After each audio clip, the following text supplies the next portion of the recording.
आज हम मौलिक अधिकारों को थोड़ा और आगे बढ़ाएंगे।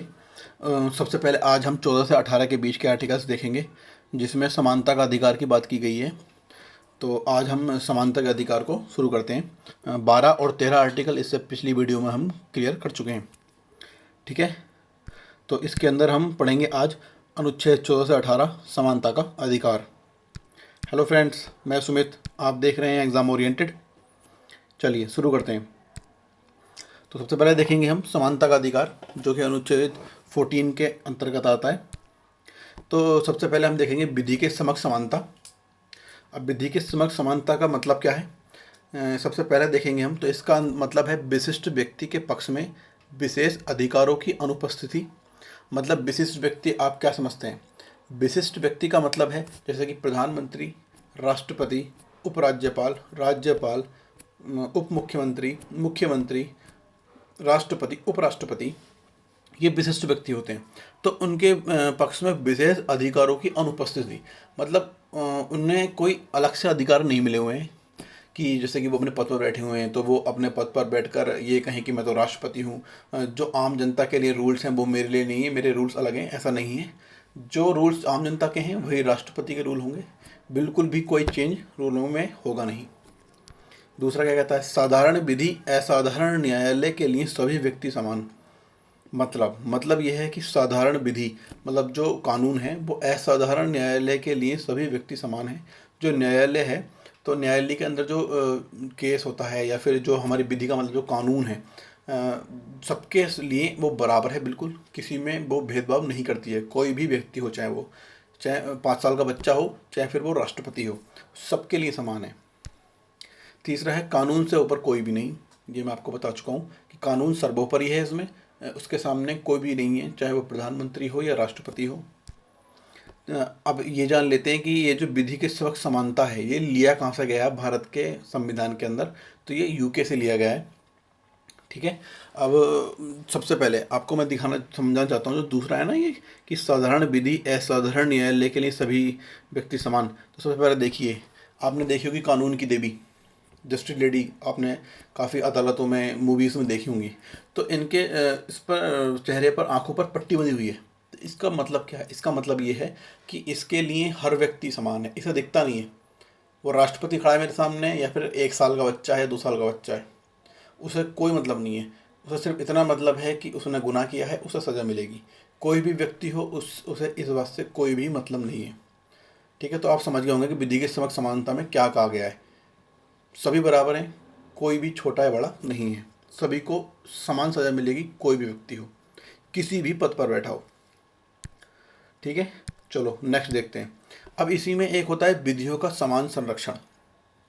अब जो हमने ये भी पढ़ा था पिछला, तो ये हम हमारे देश में 20%, लगभग लगभग 20% हम फॉलो करते हैं उसे, और जो 80% बाकी बचा है वो हम ये फॉलो करते हैं, विधियों का समान संरक्षण। तो ये सरकार द्वारा बनाए गए कानून होते हैं। हाँ, इसमें मतलब सरकार जब चाहे कानून नया बना सकती है, चेंज कर सकती है। मतलब इसमें जहाँ सहूलियत देना चाहती है वो सहूलियत कर सकती है। ऐसा नहीं होगा कि सबके लिए समान कानून हो गया तो अब उसे आप बदल नहीं सकते। जैसे यूके, इसमें आप कानून बदल सकते हैं, सरकार को यह अधिकार दे दिया गया है। दूसरा, ये यूएसए से लिए गए हैं, मतलब ये अमेरिका से लिए गए हैं। इसके अंदर एक सिंपल सी बात की गई है, इसके अंदर क्लासिफिकेशन मतलब वर्गीकरण किया गया है, और डिफ्रेंशिएशन मतलब भेदभाव किया गया है। अब भेदभाव और डिफ्रेंशिएशन या फिर क्लासिफिकेशन, वर्गीकरण, ये है क्या? अब आप इसे एक एग्जाम्पल के तौर पर समझिए। अब जैसे कि महिला है, महिला सशक्तिकरण है, यहाँ पर महिलाओं के लिए अलग से आरक्षण स्टार्ट किए गए हैं। तो उसमें ऐसा क्यों कि पुरुषों को कुछ नहीं मिलता और महिलाओं को मिल रहा है? जैसे कि महिलाएं जो हैं वो समान हैं, देखा जाए, कहते हैं ना कि तबका बराबर है, बिल्कुल महिला और पुरुष सेम हैं, बिल्कुल बराबर बराबर हैं, तो उन्हें अलग से अधिकार क्यों मिले हैं? तो यही वर्गीकरण का अंतर्गत कहलाता है कि दोनों के बीच में जो अंतर है, जो दोनों को मतलब ये पावर इसे मिली हुई है, उसे ये पावर नहीं मिली हुई है, तो यही वर्गीकरण है। और उन दोनों के बीच में भेदभाव किया जा रहा है। तो इसके अंदर वर्गीकरण और भेदभाव दोनों चीज़ें होती हैं। वो इसलिए महिलाओं को इसलिए इसमें कहा गया है कि ऑटोमेटिकली कि जो पुरुष होते हैं तो उनमें ज़्यादा समर्थ होता है, ये माना जाता है। तो महिलाओं को उनके बराबर में लाने के लिए थोड़ा हमें वर्गीकरण और भेदभाव करना पड़ेगा। ऐसे ही आप दूसरा एग्जाम्पल समझिए, जैसे कि बच्चे होते हैं। अब एक 5 साल का बच्चा है, एक 20 साल का बच्चा है। अब जितना काम 5 साल का कर लेगा उतना 20 साल वाला 1 मिनट में कर देगा, क्योंकि 5 साल वाले से कुछ भी नहीं होगा काम। तो जो 20 साल वाला कर लेगा वो 5 साल वाले से बिल्कुल नहीं कर सकता, वो तो बिल्कुल बहुत कम कर जाएगा। अब दोनों के लिए समान अधिकार तो नहीं दे सकते ना। जो 20 साल वाला व्यक्ति है, अगर वो नौकरी करने जाएगा तो उसकी नौकरी अच्छी लगेगी, 5 साल वाले की नौकरी नहीं लगेगी। अब ऐसा तो नहीं है ना कि सबको बराबर लग जाए। दूसरा, 20 साल वाले के लिए सज़ा अलग है अगर वो गुनाह कर दे, और जो 5 साल वाला है उसके लिए गुनाह अलग है। तो दोनों को वर्गीकृत किया गया है और दोनों के बीच में भेदभाव भी रखा गया है। तो विधियों का समान संरक्षण में ये बात कही गई है। ऐसे ही इसमें राष्ट्रपति, प्रधानमंत्री, इनके लिए भी कुछ अधिकार दिए गए हैं। जैसे कि देखते हैं, अब राष्ट्रपति है, राष्ट्रपति को आर्टिकल 72 के अंतर्गत एक अधिकार मिलता है। वो क्या मिलता है कि वो क्षमादान दे सकते हैं। अब इसके अंदर क्या है कि अगर राष्ट्रपति अपने पद पर बैठा हुआ है और वो किसी को खून कर दे या कुछ गुनाह कर दे बहुत बड़ा, तो अब उसे अगर आप सज़ा दोगे तो उसके पास अधिकार है कि वो क्षमादान दे सकता है। तो वो अपना ही पिटिशन लगा के क्षमादान दे देगा कि भाई बात खत्म, मेरी सज़ा मैं माफ़ करता हूँ अपनी, हो जाएगा ना। तो राष्ट्रपति को कोई सज़ा दे सकता है? नहीं दे सकता। तो ये इसका एक बहुत बड़ा फॉल्ट है। दूसरा, राज्यपाल 161 के अंतर्गत है, तो राज्यपाल को भी ये पावर है कि वो सज़ा माफ़ कर सकता है आर्टिकल 161 के अकॉर्डिंग। अब क्या था, इसी जब संविधान बन रहा था तो इसी चीज़ पर बहुत ज़्यादा, बहुत बड़ी बहस हुई, बहुत लंबी बहस हुई। तो इसका निष्कर्ष ये निकाला गया कि जब तक राष्ट्रपति उप या फिर राज्यपाल या फिर कोई अच्छा व्यक्ति, मतलब एक पदाधिकारी व्यक्ति जो एक उच्च पद पर बैठा हुआ है, अगर वो पद पर है अपने, तो उसे सज़ा नहीं दी जाएगी। जब वो पद से हट जाएगा उसके बाद उसे सज़ा मिलेगी। मतलब सिंपल सा मैटर है, अगर किसी ने अगर कोई गुनाह किया है तो उसे उस पद से हटाया जाएगा, उसके बाद उसे सज़ा मिलेगी। एक मनुष्य को सजा दे सकते हैं, ना कि किसी पद की गरिमा को आप ठेस पहुँचाएं। तो ये बात इसके अंदर कही गई। तो मुझे लगता है अभी तक आप दोनों के बीच डिफरेंस करना सीख गए होंगे। आगे कुछ तथ्य देखते हैं। तो अनुच्छेद 361 में राष्ट्रपति या राज्यपाल पद पर होने तक कोई सजा का प्रावधान न होना। जब तक वो पद पर होंगे उन्हें कोई सजा नहीं मिलेगी। इनकी गिरफ्तारी भी नहीं हो सकती, इन पर कोई सिविल कार्रवाई भी नहीं कर सकते। तो 2 महीने पहले बताना होगा, ठीक है ना। अगर कोई सिविल कार्रवाई करनी है इन्हें, तो आपको सिंपल सा मामला है, इन्हें 2 महीने पहले बताना होगा कि आप पर सिविल कार्रवाई होगी। तो उसके बाद उन पर आप सिविल कार्रवाई कर सकते हैं, मतलब उन पर महाभियोग वगैरह चलेगा, उन्हें हटाया जाएगा, उसके बाद ये काम होगा। नेक्स्ट है कि संसद या राज्य की विधानसभा की कार्रवाई से छूट। अब संसद या राज्य की विधानसभा जो होती है, इन दोनों को कार्रवाई से छूट मिल जाती है, क्योंकि वो लोग जो अंदर बैठे हुए हैं, सांसद या फिर एमएलए, वो सब एक उच्च पद पर बैठे हुए हैं। तो उनके पद की गरिमा को देखते हुए उन्हें सज़ा नहीं दी जा सकती। तो मतलब वही है, उन्हें पद से हटाया जाएगा और उसके बाद उन्हें सज़ा मिलेगी। अगला है, संसद का सदस्य है तो उसे अनुच्छेद 105 के तहत छूट मिलेगी। अनुच्छेद 105 में संसद के जो सदन कार्य होते हैं, मतलब जो सांसद वगैरह होते हैं या एमएलसी होते हैं जो राज्यसभा के अंदर, तो उन सबको 105 के तहत छूट मिली हुई है कि उन पर कार्रवाई नहीं होगी, पद के बाद होगी। 105 के उसमें लिखा हुआ है कि उन पर कार्रवाई, जब तक वो अपने पद पर आसीन है उन पर कोई कार्रवाई नहीं कर सकता। ऐसे ही विधायक को 194 के तहत छूट मिली हुई है। ठीक है, अब मुझे लगता है आप ये अच्छी तरह समझ गए होंगे। अब देखते हैं आर्टिकल 15 क्या कहता है। आर्टिकल 15 में है कि भारत संविधान में सभी नागरिकों को बिना किसी भेदभाव के मौलिक अधिकार दिए गए हैं। इस अधिकारों का उद्देश्य है कि हर नागरिक सम्मान के साथ अपना जीवन जी सके और किसी के साथ किसी आधार पर भेदभाव न हो। आर्टिकल 15(1) के मुताबिक राज्य किसी भी नागरिक के साथ जाति, धर्म, लिंग, जन्म स्थान और वंश के आधार पर भेदभाव नहीं कर सकता। मतलब इसमें साफ कहा गया है कि कोई भी व्यक्ति ऐसा नहीं है कि जैसे कि अब वो जाति समझ लिए, जाति होती है जनरल वालों की ज़्यादा बड़ी होती है, एसटी वालों की नीचे होती है। तो ऐसा नहीं हो सकता कि जनरल वालों को अलग से चीज़ें मिलेंगी और छोटा वालों को कुछ नहीं मिलेगा। कोई भेदभाव नहीं होगा। सबके लिए संविधान के समक्ष सभी समान हैं, कोई भी अंतर नहीं है। ऐसे धर्म आप मान लीजिए, धर्म हिंदू, मुस्लिम, ईसाई, सिख, तो ऐसा नहीं होगा कि हिंदू को ज़्यादा प्राथमिकता दी जाएगी, मुस्लिम को बिल्कुल भी नहीं दी जाएगी। दोनों को बराबर मिलेगी। हिंदू जितनी हिंदू को मिलेगी उतनी ही प्राथमिकता आपको मुस्लिम को मिलेगी। ऐसे ही जन्म स्थान, ऐसे आप लिंग मान लीजिए, लिंग में आप महिला पुरुष होते हैं तो दोनों के बीच में भेदभाव नहीं होगा। ये आर्टिकल 15 के 1 में कहा गया है। ठीक है, आगे देखेंगे बाकी। उसके बाद जन्म स्थान। अब जन्म स्थान में आप कह सकते हो कि भाई मैं तो उत्तर प्रदेश का हूँ, या आप बिहार के हैं, आप महाराष्ट्र के हैं, समझे ना। नहीं बोलो मैं तो उत्तर प्रदेश हूँ, सबसे बड़ी जनसंख्या, सबसे बड़ा राज्य, सबसे बेहतरीन राज्य। आप कहाँ से हो? आप तो महाराष्ट्र से हो, बिल्कुल घटिया राज्य। मतलब मैं बता रहा हूँ कि लोगों की सोच के अकॉर्डिंग, मैं ये नहीं कह रहा हूँ घटिया है, घटिया तो है ही नहीं, बहुत बड़ा राज्य है, बहुत बेहतरीन राज्य है महाराष्ट्र। मतलब आप ये मानिए अपने देश के सभी राज्य अपना तो देश ही महान है, वो तो हम कह नहीं सकते, कोई भी राज्य पिछड़ा नहीं है, सब बेस्ट है। पर लेकिन सोच, क्योंकि बहुत लोगों की सोच है ऐसी, तो मैं वो उस चीज़ के बारे में बता रहा हूँ। एक है वंश के आधार पर। अब वंश आप देख लीजिए, अब वंश जैसे कि अब ज्योतिराज सिंधिया हैं, तो वो भाई पहले बहुत बड़े घराने के थे। तो अब ये नहीं होगा कि उन्हें अलग लाभ मिलेगा और आम जनता को अलग, क्योंकि आम जनता है वो भी, तो उन्हें वही चीज़ें मिलेंगी जो आम जनता को मिलती हैं, उतना ही सत्कार मिलेगा। ठीक है, आप आर्टिकल 15 के पहले क्लोज को समझ गए होंगे। अब दूसरा देखते हैं। दूसरा है अनुच्छेद 15 के दूसरे क्लोज के मुताबिक किसी भी भारतीय नागरिक को जाति, धर्म, लिंग, जन्म स्थान और वंश के आधार पर दुकानों, होटलों, सार्वजनिक भोजनालयों, सार्वजनिक मनोरंजन स्थलों, कुओं, स्नान घाटों, तालाबों, सड़कों और पब्लिक रेस्टोरेंट नहीं, रिजॉर्ट्स में घुसने से नहीं रोका जा सकता। मतलब इसके अंदर साफ कहा गया है कि ऐसा नहीं होगा कि जनरल का व्यक्ति है, कि SC ST का व्यक्ति है, तो जितने इसमें लिखे हुए हैं तो उसमें उनका प्रवेश वर्जित कर दिया जाए कि SC ST वाले नहीं जा सकते, या फिर सिर्फ OBC वाले, जनरल वाले जा सकते हैं, या OBC वाले जा सकते हैं, या जनरल वाले जा सकते हैं, बाकी निजी तबका कोई नहीं जा सकता। तो ऐसा कहीं भी क्राइटेरिया नहीं है। ST वाला भी जा सकता है, कोई भी जा सकता है, सभी को समान रखा गया है यहाँ पर, हर व्यक्ति को। तो इसमें ये बात कही गई है कि उस पहले वाले में सब कुछ समान बोला गया है, दूसरे वाले में स्पेसिफिक नाम दिए गए हैं कि ये जो तालाब में पानी भरना है, क्योंकि अब गांव में आप देखते होंगे जहाँ पानी की कमी है, तालाब होते हैं, या आज नहीं तो पहले की बात, अब तो खैर बहुत कम हो गया ये, लेकिन अगर आप पहले की थोड़ा वक्त की बात करेंगे तो उस समय काफ़ी था ये वाली चीज़ कि तालाबों से पानी भरते थे तो कहते थे कि तू तो बहुत गरीब है, या फिर तू ST है। आप जानते हैं ST को क्या कहते हैं, SC को क्या बोलते हैं, तो उस पर बहुत ज़्यादा भेदभाव होता था। तो अब वो इसके अंतर्गत ला दिया गया कि अब आप नहीं कर सकते।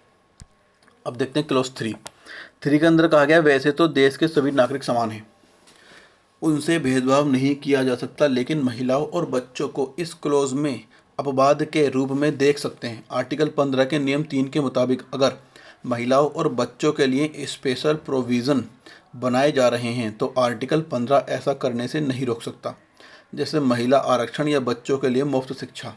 मतलब इसमें कहा गया कि अगर महिलाओं के लिए, बच्चों के लिए अलग से कुछ प्रावधान बनाए जाते हैं, कुछ उन्हें एक्स्ट्रा दिया जाता है, जो चीज़ों को अलग करे, समानताओं को अलग करे, तो उसमें आर्टिकल 15 के अकॉर्डिंग उसे नहीं रोका जा सकता। हाँ, वो करना चाहिए, क्योंकि वुमन एम्पावरमेंट को थोड़ा बहुत मिलना चाहिए प्रोत्साहन, कि वो आगे बढ़ें। ऐसे ही बच्चे, जो बच्चे होते हैं बड़ों के मुकाबले काफ़ी हल्के होते हैं, बहुत छोटे होते हैं, तो उन्हें भी आगे बढ़ने के लिए थोड़ा सा, अगर अब जैसे बच्चे होते हैं, अब उन बच्चों, बहुत लोग गरीब होते हैं जिनके पास पैसा नहीं होता है, तो अगर पैसा नहीं होगा तो वो नहीं पढ़ा पाएंगे, तो बच्चे आगे कैसे पढ़ेंगे।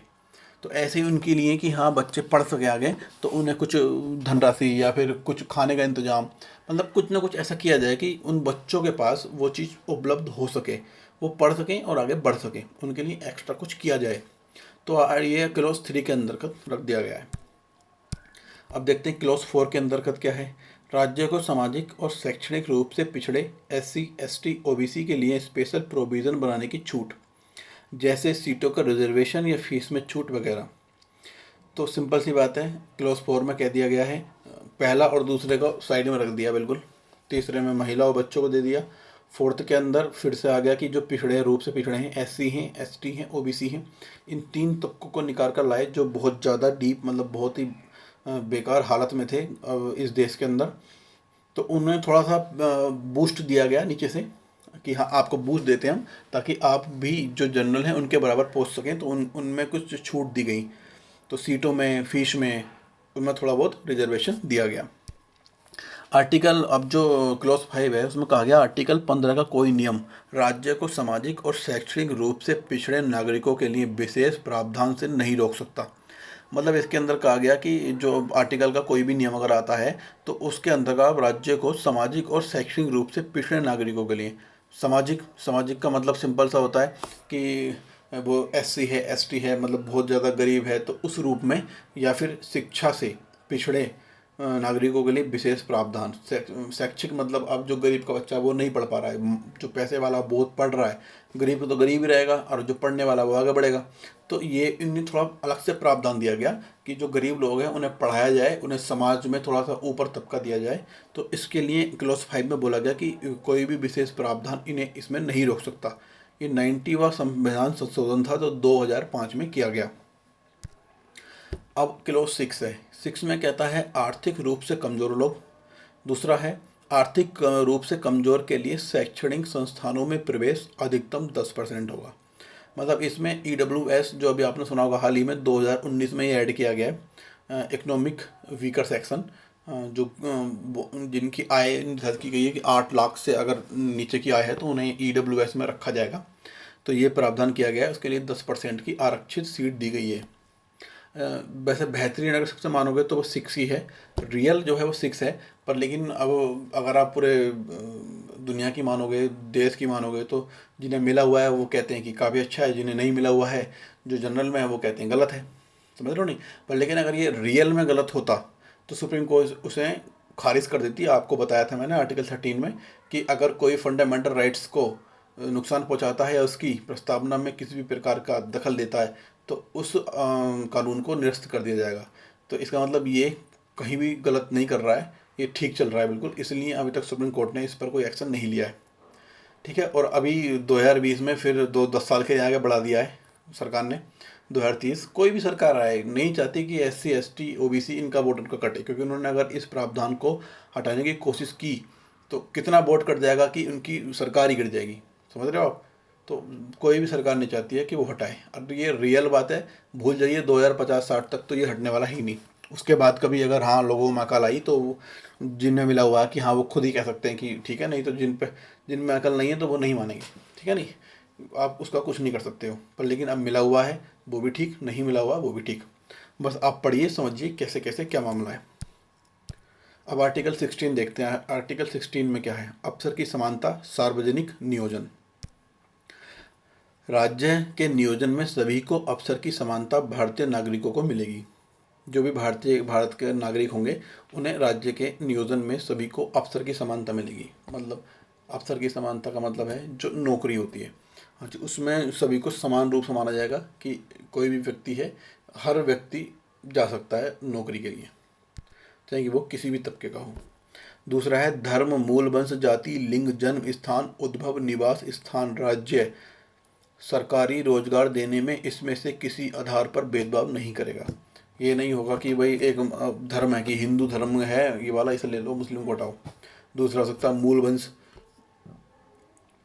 मूल वंश का मतलब है कि भाई बहुत अच्छे उससे है आदमी, बहुत शानदार वंश का आदमी है, इसका नाम है, इसे ले लो, बाकी को हटाओ। जाति में कह सकते हैं जनरल का, भाई SC का SC वाले को नहीं चाहिए, जनरल को लो, SC को लेंगे हम। लिंग में कह दो कि हाँ पुरुष को लो, महिला को निकालो, या महिला को लो, पुरुष को निकालो। जन्म स्थान के आधार पर आप कह सकते हो कि हाँ भाई उत्तर प्रदेश का इसे ले लो, या महाराष्ट्र का इसे मत लो, कुछ भी हो सकता है ना। अब जैसे कि उद्भव के स्थान पर दे सकते हो कि हाँ भाई उद्भव, या फिर आप निवास स्थान के उस पर दे सकते हो कि हाँ भाई ये कहाँ का निवास स्थान है, इस पे से दो, तो नहीं मिलेगा। सभी को समानता है। कोई भी इंसान है, SC है, ST है, कहीं का भी रहने वाला है, अगर उसमें लिखा हुआ है all of India, all over the India के लिए ये वैकेंसी है, तो कोई भी इसमें डाल सकता है।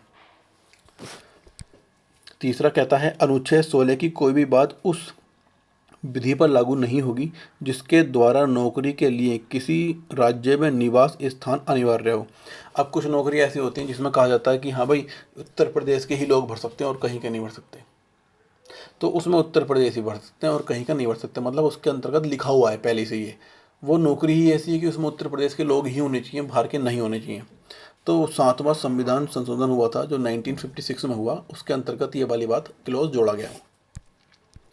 अब देखते हैं क्लोज 4 के अंदर है राज्य चाहे तो पिछड़ों को आरक्षण दे सकती है यदि राज्य को लगता है कि सार्वजनिक पदों पर उन नागरिकों को पर्याप्त प्रतिनिधित्व नहीं है। मतलब जैसे कि अब फिक्स कर दिया गया, टोटल अगर आप देखोगे तो 50 से 60% का आरक्षण है, 40% ही जनरल के लोग रह गए हैं। तो अब आप मोटा मोटा देखोगे तो उन्होंने देखा कि जो SC ST के लोग हैं सब मिला के वो सीट सिर्फ 20% भरी हुई हैं। 60% की जगह है लेकिन भरी 20% है, 40% अभी भी खाली हैं। तो उसके लिए अलग से प्रावधान लाया जा सकता है। या फिर SC ST का मतलब है कि जब प्रावधान नहीं आया है, SC ST पहले से ही जब तक आरक्षण नहीं मिला हुआ है तो उसके लिए अलग से और प्रावधान जोड़ा जा सकता है कि SC ST को प्रमोशन में रिजर्वेशन दे दिया जाए, कि जो व्यक्ति लगा हुआ है तो उसका प्रमोशन कर दिया जाए ताकि जल्दी प्रमोशन हो जाए और वो आगे जल्दी से जल्दी आगे बढ़ सके। उसमें 85वां संविधान संशोधन 2001 के द्वारा ये चीज़ जोड़ी गई। दूसरा है आरक्षित वर्ग की सीट इस वर्ष नहीं भरती तो उन्हें अगले वर्ष भरने में 50% अधिकतम मानदंड लागू नहीं होगा। मतलब जैसे कि 50% है आरक्षण के लिए, तो उसके अंतर्गत अगर पिछली बार 30% ही सीट भरी हैं तो जो 20% बची हुई हैं वो अगले साल इसमें जुड़ जाएंगी। मतलब 50% का जो क्राइटेरिया है वो कैंसिल हो गया, वो 70% पहुँच जाएगा ऑटोमेटिकली। तो इसके अंतर्गत ये 81वां संविधान संशोधन था जो 2000 में जोड़ा गया। मुझे लगता है क्लॉज 4 अच्छी तरह समझ में आ गया होगा। अब देखते हैं क्लॉज 5 क्या कहता है। 5 के अंदर यह है कि यदि किसी धार्मिक संस्था आदि को चलाने के लिए किसी विशेष धर्म के व्यक्ति की ज़रूरत है तो उसे सरकारी नौकरी में रखना धर्म आधारित भेदभाव नहीं माना जाएगा। अब आप सोचिए कि अब जैसे कि मंदिर है, अब जैसे कि अब यहाँ पर मंदिर बनेगा अपने अयोध्या में, तो वहाँ पर जो पंडित जी रखे जाएंगे, मेन पंडित जी, तो अब ऐसा तो नहीं है ना कोई भी रख देगा, उसके लिए जो बोर्ड हुआ वहाँ का तो वो रखने की सिफारिश करेगा। तो सरकार के भी इसमें हस्तक्षेप होता है। तो सरकार कहेगी कि हाँ ठीक है, इसके लिए हमें हिंदू ही चाहिए। अब ऐसा तो नहीं है ना मंदिर के लिए मुसलमान को लेंगी, तो कुछ ऐसा ही चीज़ें होती हैं। मस्जिद के लिए मौलवी ही जाएंगे, हिंदू नहीं जाएगा कोई भी। तो उसके लिए सरकार कह सकती है कि हाँ भाई, या फिर कोई सरकारी नौकरी है उसमें सीट खाली है, वो मुस्लिम की है, तो उसमें मुस्लिम ही जाएगा, हिंदू नहीं जाएगा। तो इसमें प्रावधान किया गया क्लॉज 5 में कि अगर किसी धर्म के लिए है तो वो उसमें अंतर नहीं किया जाएगा। ये नहीं कहा जाएगा कि ये धर्म के आधार पर नौकरी है, ऐसा नहीं होगा। वो कुछ सीटों के लिए हैं, सभी के लिए नहीं। क्लॉज 6 में कहा गया कि आर्थिक रूप से कमजोर वर्ग के लिए सरकारी नौकरियों में अधिकतम 10 सीट आरक्षित होगी। 10% सीट मैंने बताया था अभी, EWS इकोनॉमिक वीकर सेक्शन के लिए आया था आर्टिकल 15 में। तो ऐसे ही इसमें आया जो 1003वां संविधान संशोधन 2019 में जोड़ा गया था। ये सबसे आखिरी संशोधन है ये 103वां, ठीक है। और इसके अंतर्गत ही 10% की सीट उन्हें आरक्षित की गई है जो आर्थिक रूप से कमज़ोर लोग हैं। तो मुझे लगता है कि आर्टिकल 16 भी अच्छी तरह क्लियर हो गया होगा। अब देखते हैं आर्टिकल 17, अस्पृश्यता का अंत। अस्पृश्यता के उन्मूलन के लिए इससे दंडनीय अपराध घोषित किया गया है।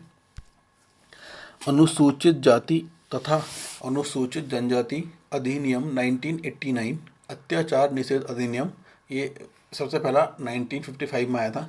ठीक करते करते करते 1989 में इसका नाम बदलकर ये रख दिया। जानते हैं कि सबसे पहला क्या था? सिविल अधिकार संरक्षण अधिनियम। संसद ने अस्पृश्यता के उन्मूलन के लिए अस्पृश्यता अपराध अधिनियम 1955 पारित किया तथा 1976 में इसका संविधान संशोधन कर इसका नाम सिविल अधिकार संरक्षण अधिनियम कर दिया गया।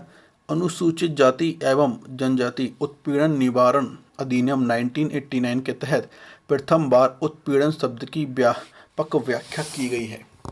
तो सबसे बढ़िया अधिनियम बना है 1989 में। अस्पृश्यता का मतलब आप समझ सकते हो छुआछूत।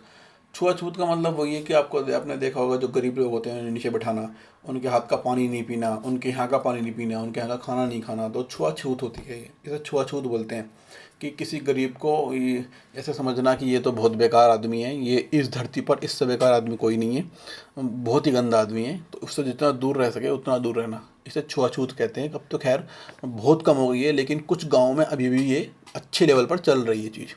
जो अच्छे गांव हो गए वहाँ नहीं है, पर लेकिन जो बहुत ज़्यादा अभी भी बेकार गांव बचे हैं जिनका डेवलपमेंट हुआ ही नहीं है, वहाँ अभी भी ये चीज़ है। तो इसे दूर करने की सरकार पूरे प्रयास कर रही है जितना हो सकता है। पर याद रखिएगा छुआछूत है आर्टिकल 17 में। अब देखते हैं आर्टिकल 18 के अंतर्गत क्या है। उपाधियों का अंत बोला गया है आर्टिकल 18 के अंदर।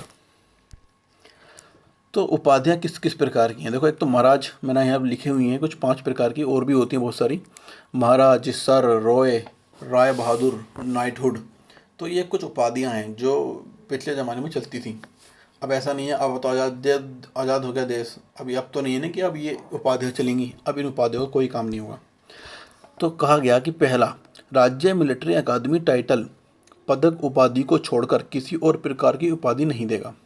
राज्य का मतलब ये नहीं है कि उत्तर प्रदेश या बिहार, राज्य का मतलब है केंद्र। मिलिट्री अकादमी टाइटल का मतलब है जैसे कि हम कहते हैं ब्रिगेडियर, कहते हैं नहीं, ब्रिगेडियर, कमांडर, तो ये इनकी उपाधियां हैं, जो उपाधियां मिलती हैं उन्हें, तो ये वो लगाएंगे। जैसे कि आप यहाँ पर देख सकते हैं अपने देश के अंदर की जो पुलिस होती है, आईपीएस बोलते हैं ना, आईपीएस रणवीर सिंह, आईपीएस का पदक मिलता है नहीं मिलता है, तो वो भी एक टाइटल है। तो वो लगाएगा इंसान अपने आगे, आगे पीछे जहाँ भी लगाए उसका अधिकार है। ऐसे ही दरोगा तो बोल सकता है ना, आपने नाटक देखा होगा भाभी जी घर पे हैं, दरोगा हप्पू सिंह, तो बोलता है ना दरोगा हप्पू सिंह, तो दरोगा उसका अधिकार है लगाने का, वो हटेगा नहीं, वो लगाएगा, उसके पास पूरा अधिकार है। उपाधियों का अंत किया गया है, उन उपाधियों का अंत किया गया है जो ज़्यादा प्रमाणिक नहीं है, पर लेकिन ये पद की गरिमा है, ये मिलेगा पदक।